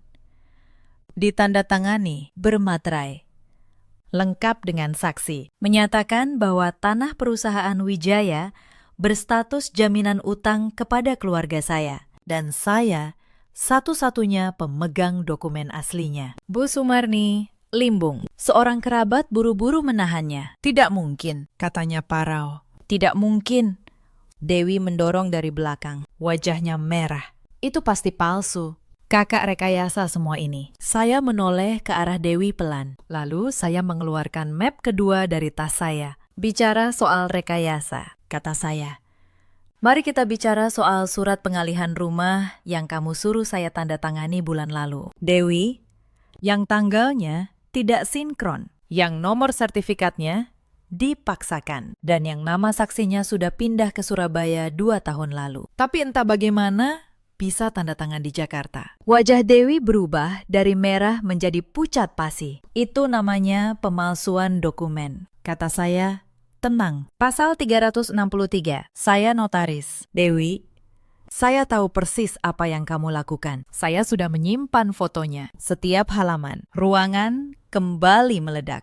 Kali ini bukan kaget, tapi marah." Para tamu mulai menatap keluarga Raka dengan jijik. Raka mengusap wajahnya berkali-kali. "Ratih," suaranya gemetar sekarang. "Tunggu, kita bisa bicara baik-baik. Kamu mau apa? Uang? Rumah?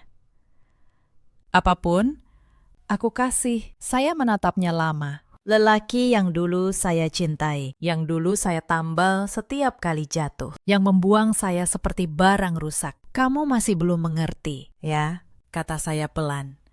Kamu tidak punya apa-apa untuk diberikan. Raka, mobil yang kamu banggakan, rumah pondok indah itu, semuanya berdiri di atas tanah yang aku pegang dokumennya. Hari ini, kamu bukan menikahi anak orang kaya. Kamu menikahi anak dari keluarga yang nasibnya ada di tangan perempuan yang kamu buang. Tapi malam itu, kebenaran belum selesai berbicara. Saat Raka masih berlutut dan Bu Sumarni masih terisak, seorang lelaki berdiri dari kursi tamu. Wajahnya tegang. Dia rekan kerja Raka, orang yang pernah menelpon saya dulu. Maaf, katanya keras. Tapi saya rasa semua orang di sini berhak tahu satu hal lagi. Selama Raka masih menikah dengan Bu Ratih, dia sudah dekat dengan beberapa perempuan lain. Saya punya buktinya, dan saya muak diam saja. Seketika, ruangan kembali bergemuruh. Para tamu saling pandang. Beberapa perempuan menutup mulut dengan tangan. Bu Sumarni menjerit, "Bohong. Anak saya tidak mungkin begitu. Saya tidak berkata apa-apa. Saya hanya mengeluarkan ponsel saya dan meletakkannya di atas meja terdekat. Tidak untuk memutar apapun. Hanya untuk menunjukkan bahwa saya pun memegang bukti yang sama." Raka melihat gerakan saya. Wajahnya yang sudah pucat menjadi semakin putih. Dia tahu saya menyimpan segalanya. "Ratih," bisiknya. Suaranya hampir tak terdengar. Kamu simpan semua itu. Aku notaris." "Raka," kata saya pelan.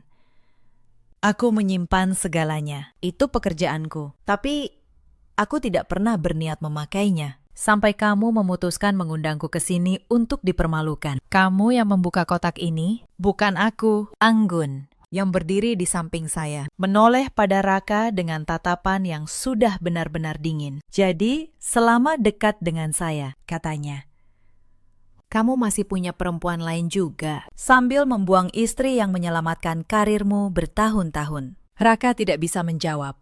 Mulutnya terbuka, tapi tidak ada suara yang keluar. Keringat mengalir di dahinya. Salah satu kerabat Anggun, seorang lelaki paruh baya yang sejak tadi diam, akhirnya bangkit. Suaranya berat dan tegas. "Anggun, kita pulang. Pernikahan ini batal. Keluarga kita tidak akan menyatukan diri dengan lelaki seperti ini. Apalagi setelah tahu siapa Bu Ratih sebenarnya. Kita berutang budi pada keluarga beliau, dan kita tidak akan membayarnya dengan menghina putrinya." Kata-kata itu seperti palu terakhir. Bu Sumarni jatuh terduduk, menangis terseduh. Dewi berdiri membeku, wajahnya pucat pasi. Tangannya gemetar memegang gaunnya. Dia tahu, surat palsu yang dia buat sekarang menjadi bumerang yang akan menghantam dirinya sendiri. Para tamu mulai berdiri. Sebagian meninggalkan ruangan sambil menggeleng-geleng. "Kasihan perempuan itu." Saya dengar seseorang berbisik, menunjuk ke arah saya. Ternyata dia yang paling kuat di antara mereka semua. Dan mereka menghinanya selama ini. Saya berdiri di tengah ruangan itu, sendirian, tapi tidak lemah. Tidak ada yang mendampingi saya. Tapi seluruh ruangan kini menatap saya dengan rasa hormat yang sebelumnya tidak pernah mereka berikan. Saya tidak berteriak, saya tidak mengancam. Saya hanya membawa kebenaran, dan kebenaran itu sendiri yang menggetarkan ruangan. Raka mengangkat wajahnya dari lantai. Matanya basah. "Ratih," katanya parau, "aku minta maaf. Aku benar-benar salah. Selama ini aku buta. Aku mengira kesuksesanku karena diriku sendiri. Padahal semua itu karena kamu. Tolong, beri aku satu kesempatan lagi." Saya menatapnya. Lelaki yang dulu saya cintai dengan seluruh hati saya. Dan saya menyadari saat ini, di hati saya tidak ada lagi cinta. Tidak ada lagi benci. Yang ada hanya rasa kasihan dan kelegaan bahwa saya akhirnya bebas darinya. Bu Sumarni jatuh terduduk di kursinya. Air matanya mulai mengalir. Tapi bukan air mata sedih. Air mata orang yang baru sadar dia sudah kalah telak. "Kamu, selama ini kamu diam saja," katanya parau. "Kenapa kamu gak pernah bilang siapa kamu sebenarnya?" Saya menoleh padanya. "Karena saya ingin tahu." "Bu," kata saya. "Saya ingin tahu bagaimana orang memperlakukan saya saat mereka pikir saya tidak punya apa-apa. Dan sekarang, saya tahu. Ibu menghina saya di pasar. Dewi memasukkan dokumen untuk mengusir saya. Raka membuang saya seperti sampah. Padahal saya tidak pernah meminta apapun dari kalian. Saya hanya minta dihormati sebagai manusia. Tidak ada yang menjawab. Karena tidak ada yang bisa dibantah. Anggun melangkah maju. Dia berdiri di sisi saya sekarang, bukan di sisi Raka. Mas Raka, katanya.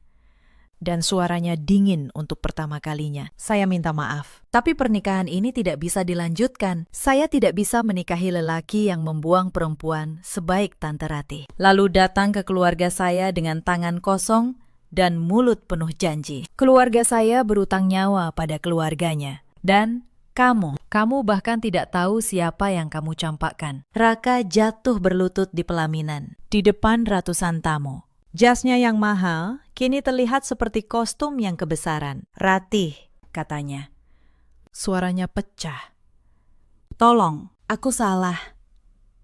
Aku benar-benar bodoh. Kasih aku satu kesempatan lagi. Saya menatapnya. Untuk pertama kalinya, saya tidak merasa marah, tidak merasa benci. Saya hanya merasa lega. Aku tidak datang ke sini untuk menghancurkanmu. Raka, kata saya pelan. Kamu menghancurkan dirimu sendiri. Aku cuma datang untuk satu hal. Untuk berdiri tegak di hadapan orang-orang yang dulu yakin aku akan hancur. Dan membiarkan mereka melihat. Aku baik-baik saja. Saya menutup map hitam saya. Saya menoleh ke Anggun. Soal dokumen itu, kata saya lembut. Kamu tidak perlu takut. Nak, ayahmu orang baik. Dia selalu jujur pada ayahku. Aku tidak akan mengambil apapun dari keluargamu. Aku hanya menyimpannya. Supaya orang-orang seperti mereka tahu ada batas dari kesabaran seorang perempuan. Anggun menahan tangis. Lalu, dia memeluk saya di tengah ruangan yang penuh. Di depan mantan suami saya yang berlutut. Perempuan muda itu memeluk saya seperti memeluk keluarganya sendiri. Saya melepaskan pelukan itu pelan. Saya menoleh terakhir kali pada Bu Sumarni dan Dewi yang masih terpaku. Lalu pada Raka yang masih berlutut. Saya tidak mengatakan apa-apa lagi. Saya membalikkan badan. Dan saya berjalan menuju pintu keluar. Langkah saya ringan. Bahu saya tegak. Beban yang selama 7 tahun saya pikul. Akhirnya lepas sepenuhnya. Saat pintu aula tertutup di belakang saya bisa mendengar ruangan itu meledak dalam kekacauan. Tapi saya tidak menoleh lagi. Saya sudah selesai. Beberapa bulan setelah hari itu, kabar-kabar sampai ke telinga saya. Pernikahan Raka batal total. Keluarga Wijaya menjaga jarak darinya.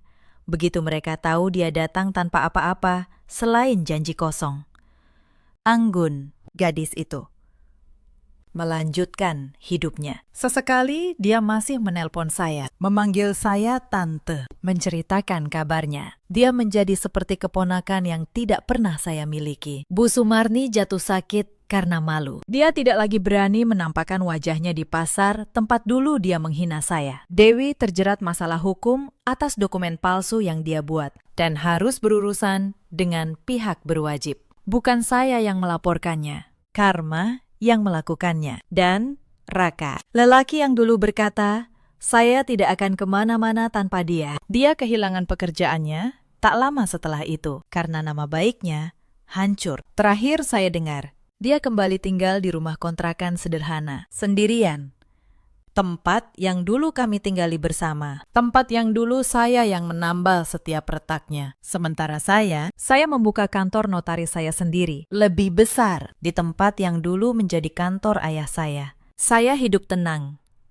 Tidak ada lagi yang harus saya tambal selain hidup saya sendiri. Beberapa bulan setelahnya, Raka pernah datang ke kantor saya. Dia berdiri di depan pintu. Terlihat lebih tua dari usianya. Bahunya turun. Pakaiannya tidak lagi rapi seperti dulu. Dia ingin bicara. Mungkin ingin meminta maaf lagi. Mungkin ingin meminta bantuan. Saya tidak tahu pasti. Saya hanya menatapnya dari balik meja saya. Lalu, saya berkata pelan, Raka, aku sudah memaafkanmu. Bukan untukmu, tapi untuk diriku sendiri. Supaya aku bisa melangkah maju tanpa beban. Tapi memaafkan bukan berarti kembali. Pintu itu sudah tertutup sejak malam kamu meletakkan map cerai di meja makan kita. Dia menunduk. Lalu pergi tanpa sepatah kata pun. Itu terakhir kalinya saya melihatnya. Dan saat pintu kantor tertutup di belakangnya, saya merasakan sesuatu yang sudah lama tidak saya rasakan. Kebebasan yang utuh. Anggun, beberapa waktu kemudian, datang membawa sekotak kue ke kantor saya. Dia memeluk saya dan berkata bahwa dia akhirnya menemukan pekerjaan yang dia cintai. Bukan karena perjodohan, bukan karena nama besar, tapi karena pilihannya sendiri. Saya bangga padanya. Dia mengajari saya bahwa kebaikan, meski lahir dari masa lalu yang pahit, selalu menemukan jalan untuk kembali. Cerita ini mengajarkan satu hal. Jangan pernah menilai seseorang dari betapa sederhana penampilannya. Dan jangan pernah membuang orang yang diam-diam menahan langit agar tidak runtuh menimpamu. Di luar sana, ada banyak perempuan seperti saya dulu, yang diam saat dihina, yang menahan saat dikhianati, yang dianggap lemah hanya karena memilih untuk tidak berteriak. Kepada kalian semua, saya ingin berkata, kesabaran bukan kelemahan. Kadang, diam yang paling dalam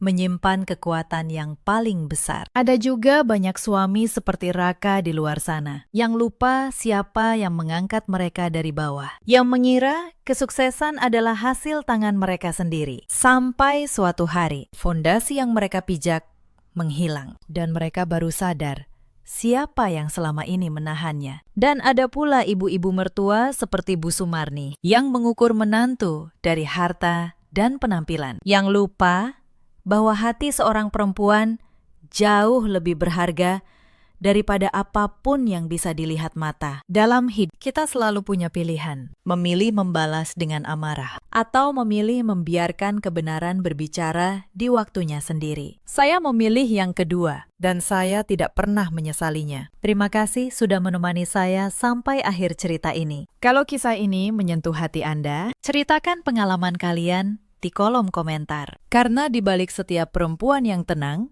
selalu ada cerita yang tidak pernah dia teriakan. Sampai jumpa di cerita berikutnya.